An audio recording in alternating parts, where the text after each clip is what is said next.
प्रिय भावकों, जय श्री कृष्ण। आज मैं आपको श्राद्ध के बारे में बता रहा हूँ। दिनांक 7 सितंबर 2025 से श्राद्ध पूर्व शुरू हो गए हैं। आज भी पूनम का श्राद्ध था, तो मैं आपको श्राद्ध के बारे में बता रहा हूँ कि कैसे किस विधि को अपनाया जाए कि श्राद्ध पूर्ण हो जाए और श्राद्ध क्यों किया जाता है, इसका क्या फल होता है, इसके बारे में जानकारी दे रहा हूँ। श्राद्ध करने के कौन कौन अधिकारी हैं? पुत्र, पौत्र, प्रपौत्र, दोहिता, पत्नी, भाई, भतीजा, पिता, माता, पुत्र, बधू, बहन, भांजा, यानी 7 पीढ़ी तक के श्राद्ध करने के अधिकारी हैं। यानी 7 पीढ़ी तक जो आगे चले गए हैं और पीछे रह गए हैं, वो श्राद्ध करने के अधिकारी हो सकते हैं। जैसी स्थिति हो, जो वरिष्ठ कोई आदमी उपस्थित है तो वो श्राद्ध करे, उसकी अनुपस्थिति में ये मैंने जो बताए हैं ये भी श्राद्ध कर सकते हैं।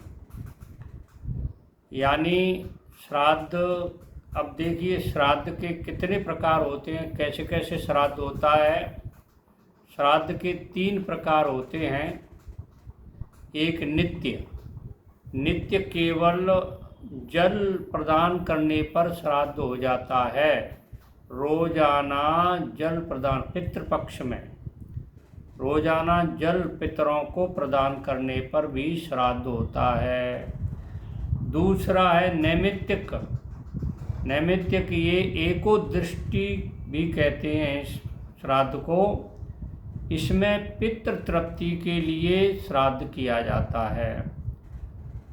तीसरा श्राद्ध है काम्य, यानी किसी कामना की पूर्ति के लिए जो श्राद्ध किया जाता है उसको काम्य श्राद्ध कहते हैं। अब श्राद्ध कब कब करना चाहिए? श्राद्ध जो है वर्ष में 2 बार करना चाहिए। एक तो जिस व्यक्ति की मृत्यु तिथि को जिस दिन आता है उस दिन भी श्राद्ध करना चाहिए। जिस दिन मृत्यु हुई है उस दिन श्राद्ध करने से, जैसे मान लीजिए वैशाख ज्येष्ठ किसी भी महीने में जो तिथि आती है, ये तिथि के अनुसार है, तारीख के अनुसार नहीं है। देशी तिथि है ना, चंद्रमास के अनुसार जो तिथि आती है उसी तिथि को ये श्राद्ध करना चाहिए। श्राद्ध में क्या होगा? कम से कम 1 ब्राह्मण, अधिक से अधिक 3 ब्राह्मणों को भोजन करा सकते हैं, जैसी आपकी स्थिति हो उसके अनुसार। पितृपक्ष जो अब चल रहा है, पूनम से और अमावस तक जो पितृपक्ष आसोज कृष्ण पक्ष में चलेगा, वार भी कहते हैं कहीं, तो इसमें पितृपक्ष में जो श्राद्ध होगा, मृत्यु तिथि को श्राद्ध करना है। इसमें भी वही क्या चीज़ होंगी वो बता देता हूँ। इसमें पंचबली नाम से श्राद्ध किया जाता है। 5 पत्तों पर अलग अलग भोजन रख करके, जो भोजन बना हुआ है उसको 5 पत्तों पर या पत्तल में रखकर भोजन रख दिया जाता है। उसमें सबसे पहले होता है गऊ बलि, जिसको गऊ ग्रास भी कहते हैं। पत्ते पर बाहर पश्चिम की ओर मुख करके सभ्य होकर, सभ्य का मतलब है पवित्र होकर, जनेऊ को नीचे तक रख करके इस बलि को दिया जाता है गऊ को। दूसरी है श्वान बलि, श्वान कहते हैं कुत्ते को। तो ये कुत्ते को अपसभ्य होकर जनेऊ को ऊंचा कर लो, कंठी में धारण कर लो, और ये कुत्तों को बलि दी जाती है। तीसरी बलि है काक बलि, काक कहते हैं कौवा को, ये भी पत्ते पर दी जाती है।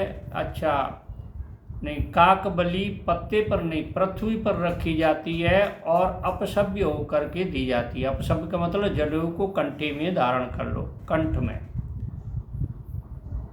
चौथी बलि है देवाद बलि, देवों के लिए बलि, ये पत्ते पर दी जाती है और ये सभ्य होकर दी जाती है, जनेऊ को नीचे कमर तक करके।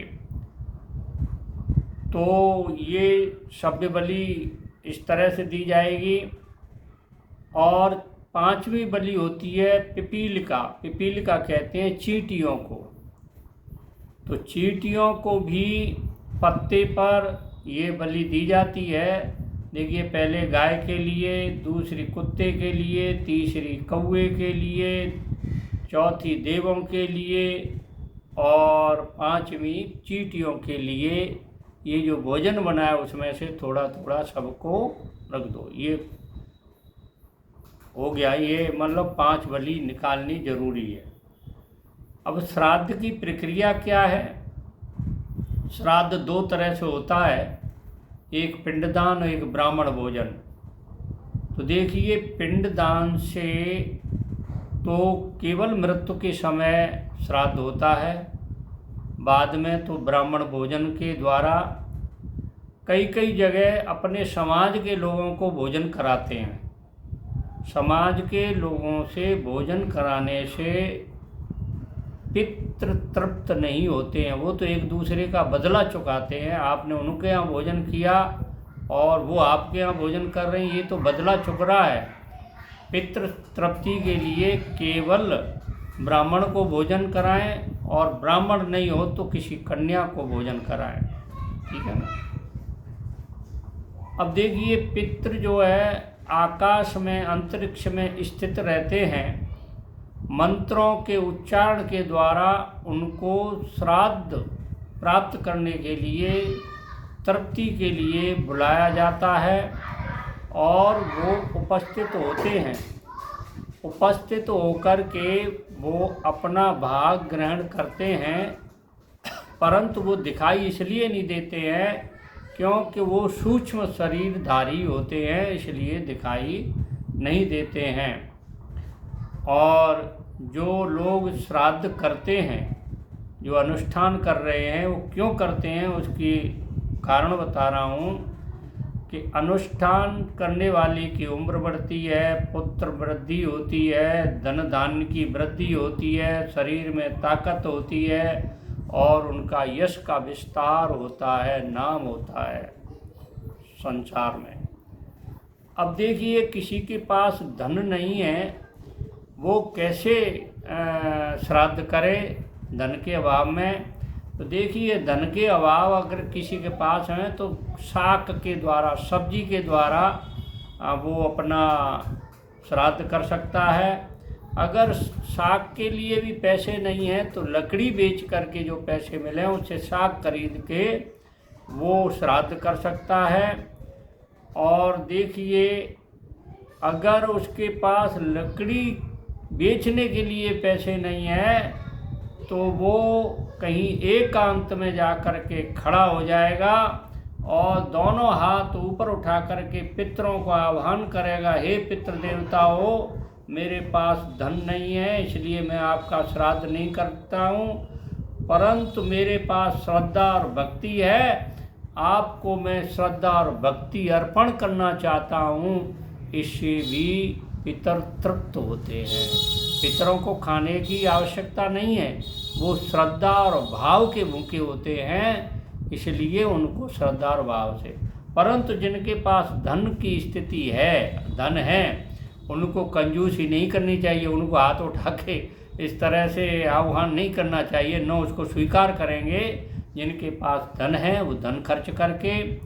और देखिए, एक चीज़ और कहना चाहता हूँ, श्राद्ध में बहुत लोगों को भोजन कराना अपराध है, दिखावा नहीं होना चाहिए। अगर कोई श्राद्ध में दिखावा करता है तो उसको श्राद्ध का फल प्राप्त नहीं होता है। ये मेरी बात आपको अच्छी लगी हो तो मेरे चैनल को सब्सक्राइब करें, लाइक करें, शेयर करें। जय श्री कृष्ण।